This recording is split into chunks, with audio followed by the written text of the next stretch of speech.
Hi, Spring fans. We're continuing our multi-part series in the new and novel Spring for GraphQL 1.0 release, now bundled with Spring Boot 2.7, which went GA in May of 2022. The goal of this series is to help you build production-worthy GraphQL services, and you can't go to production if you haven't considered security. It's super important.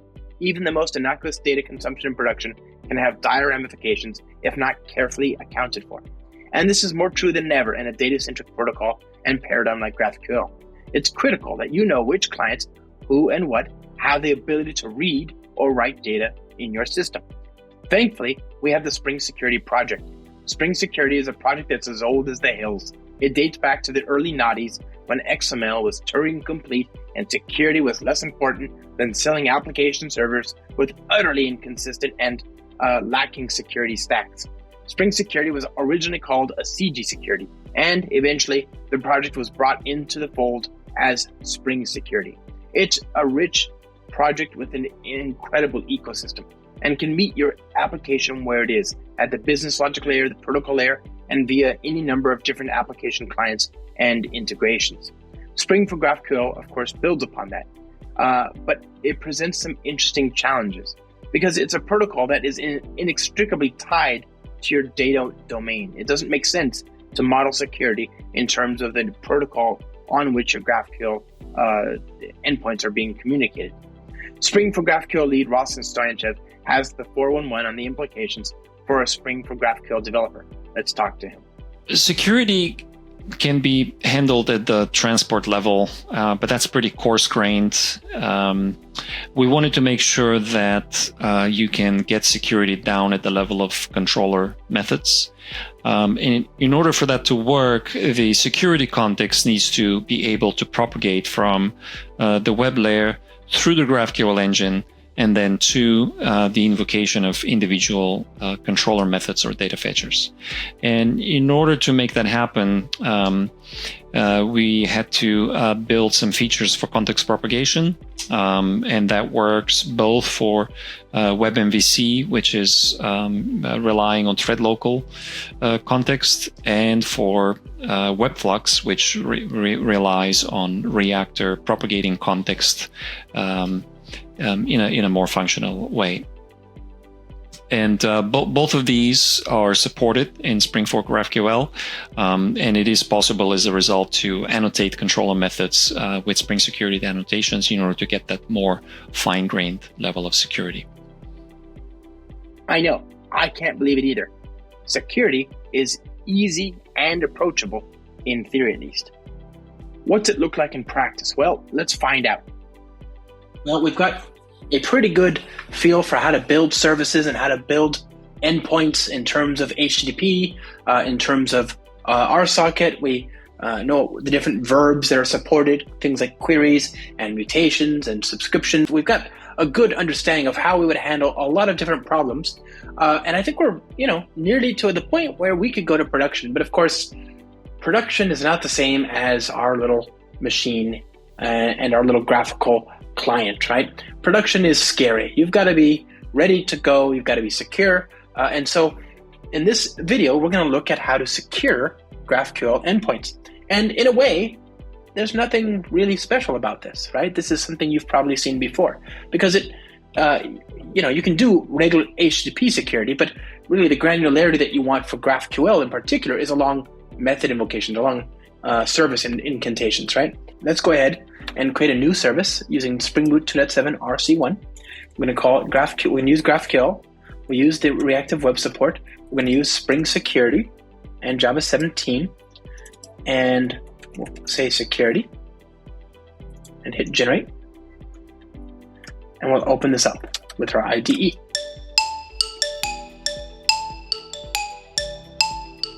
So first things first, we're going to build some schema as always.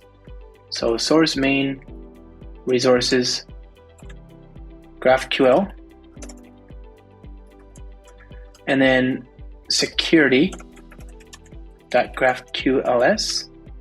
And in this file, we're going to create, a mutation and a query, right? So one mutation to update some data, and another to read, and a query to read the data. And the data, of course, will just be our old friend, the type customer. Okay, ID, and name is string. And for the query, we're going to read the data. So we'll say, okay, give me one customer by its ID. Okay. But for the mutation, we want to insert records, and it'll take, let's say, a name, okay, string name, and it'll return a customer. All right. So we've got an update operation and a read operation. Let's create the controller to support it.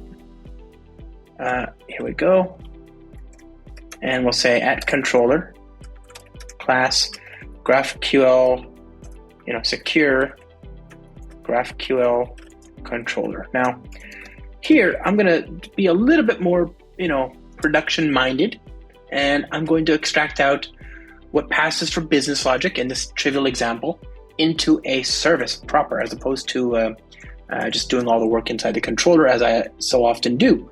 And our service is where we're going to do interesting things. So GraphQL Service, or we can actually just call this CRM service, I suppose. That's more realistic. And we're going to have a method here, public mono of customer, get customer by ID, integer ID, return. And here, I need to return the data from something. I could talk to R2DBC, I could talk to a reactive database driver, or whatever. But in this case, as I'm focusing here on my GraphQL components, I'm just going to do this in memory. Okay, so we'll have a little in-memory map of customer IDs to customer records. New concurrent hash map. Alrighty, and we'll have a way to generate the the ID for the records that we quote unquote write to the database, which is our little map there. So we'll have a way to read them, and we want a way to retrieve them.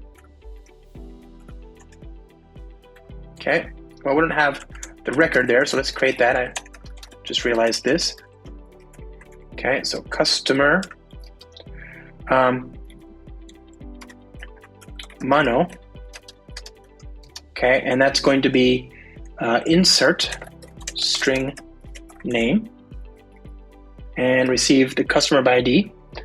Okay, so we're going to insert it by saying new customer equals new customer ID dot increment and get, passing in the name. This dot db dot put new customer dot ID new customer, and return mono dot just. So I'm just wrapping something that we created in memory in a reactive type.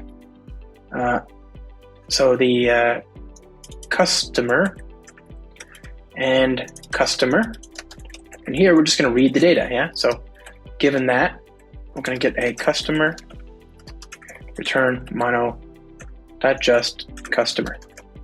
Good stuff. So there's our CRM service, pretty trivial. We've got our record type customer, and now we can create the GraphQL endpoints to implement the query and the mutation here. Okay, so the GraphQL stuff, this is easy, right? This is the easy part. Mutation mapping mono of customer, insert argument string name, return this.crm dot, and we need a CRM, right? So what's our CRM? Our CRM is the service.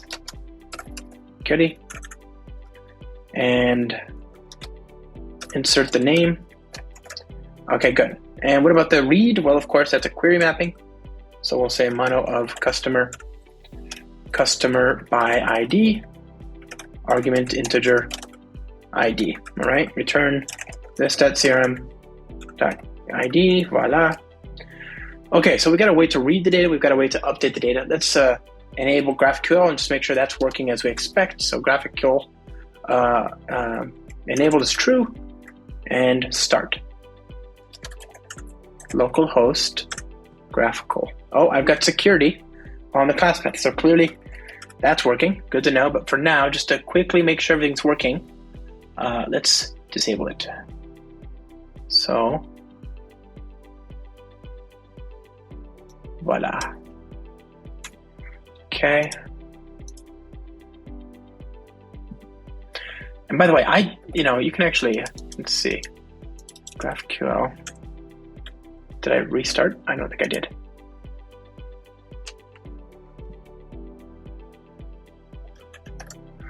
Okay, so graphical, there's our path. Okay, so query, customer ID 1, we want ID, nothing is there, right? So mutation, insert, name, TAM-E, and we want the ID back, sure. Okay, so now query, customer ID, ID 1, name. Okay, there's our data. So that's working. Now let's secure it, right? And I want to secure it. And by the way, that's the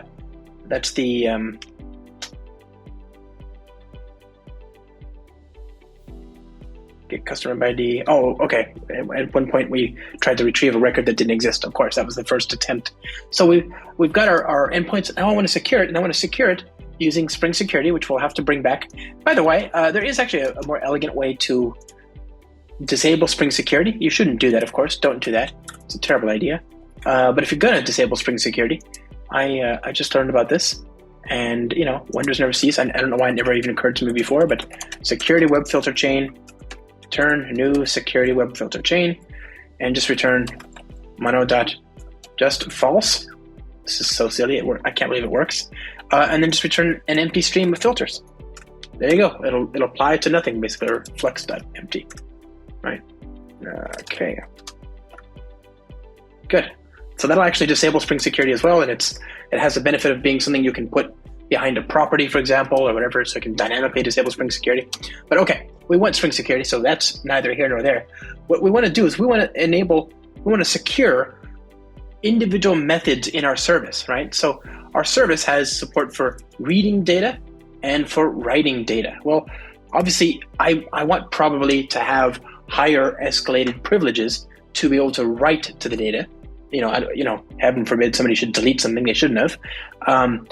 And I want, obviously if this is sensitive, then of course I don't want anybody to read it, but I want somebody who's just, you can read the data all you want if you're trusted enough to work with the data. And so you want to lock down the service. The service is a natural place to lock down that access. And we can do this using Spring's annotations, right? There's two different ways to think of it. There's a very low level way to think about it. You can do the pre-authorized annotation. And here you can use the full power of Spring expression language to ask questions about, does it have an authority? Does it have any of these following roles? Does it have a permission? Does it have any authority? Does it have role? And here the role, I want it to be admin, right? So it has to support that role, okay? If you are explicitly going to lock down access in terms of roles, however, you can also use secured, and then you specify a role viewer, for example. Okay, so this is implicitly role underscore admin behind the scenes, but because we were using this has role, it'll automatically just work. Okay. Okay, so I've locked that down. In order for that to work, I need to enable method security in my Spring application. So I'm going to enable reactive method security. Enable reactive method security, very good. And I need to set up, one of those secure web filter chains, first of all. So secure web filter chain. This has to do with authorization.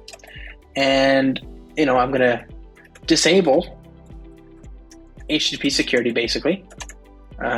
So I say return http.csrf, and I'll say I want to just disable this. So x.disable, and we want to set up authorize exchange to AE in exchange permit all.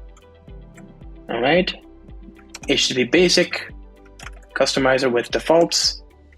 And then we want to build it. All right, there's that. Good. So there's authorization. And then we want authentication. And here we're going to just, I encourage you to use a more sophisticated authentication mechanism than your in-memory hash map of users and passwords. Obviously, you might talk to an OAuth backend or Active Directory or something. But so users, new map reactive user detail service, and we are going to provide some users. Yeah. So I need some users. So var user names. Actually, I think we could just do it this. Let's try this a different way. We'll try it like this. We'll say var users equals map.of JLong new string, okay, user. That's me. And then, of course, our Winch, Spring Security Lead, Rob Winch. Well, I trust it with him, with my life and my data implicitly. So admin and user, split. All right, there's this. And, oh, I don't need the enclosing parentheses there because it's implicitly an array. I don't want an array, I just want an array. Okay, so there's my user map and roles, or permissions, whatever, authorities.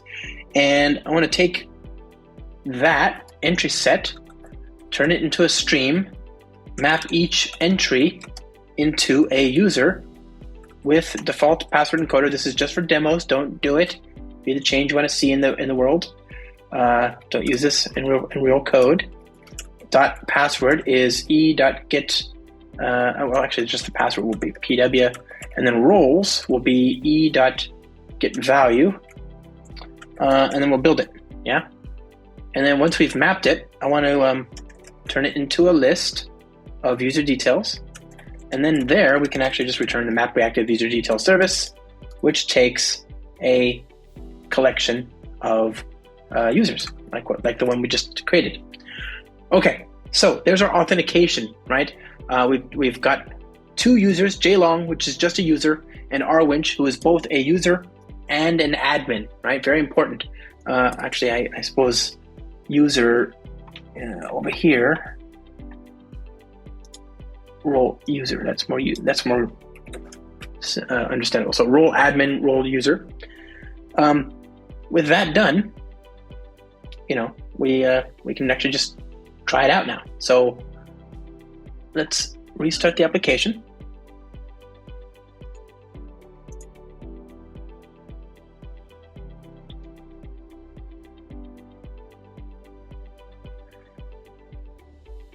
Oh, it restarted on the same.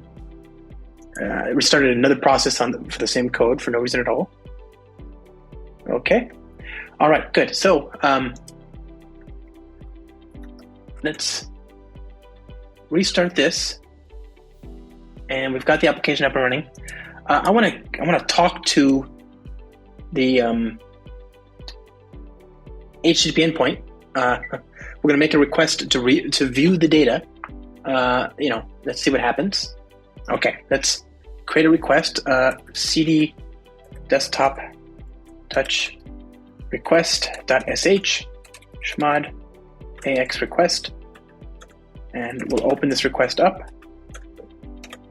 And there's our incantation. So this is going to attempt to write the data from my, the username will be Josh, and it's going to do so with this username and password, jlongpw. Well, of course, I'm just a viewer. I'm just a user. I don't have access to write, right? If you look at the controller, the service, the insert here, it requires that somebody has the role admin, okay? And my user, JLong, does not. Rob Winch has both, but not JLong. Okay, so let's try. So let's run this code. Chmod ax request.sh. Okay, request. And classification forbidden, right? Path insert forbidden, blah, blah, blah. So it's telling me that authorization won't work. What about if I use Rob Winch? Okay, save, request, and there you go. I inserted the data, and he was able to write the data, and he gets the response back as he expects. Now, I, of course, can read the data. So I'm going to do JLong, And here, I'm just going to do a read of customer by ID, and it'll just be 1. So let's try this. And there we go. I'm able to read the data without any issues as JLong. And so there you have it, my friends.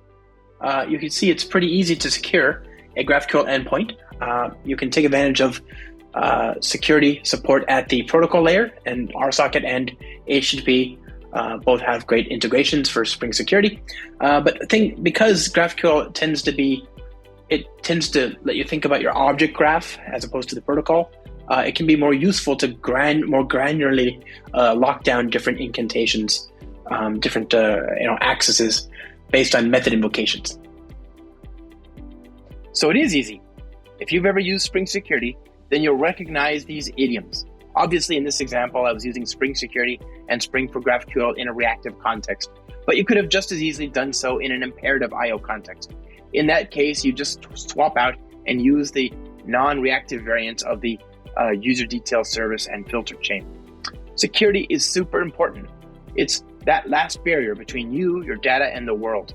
But it's also a big opportunity. Spring for GraphQL makes getting the data you want in the shape you want it as easy as possible. The trick is not to make it too easy for the clients that shouldn't have it. And here, as we've just seen, Spring Security can help a lot.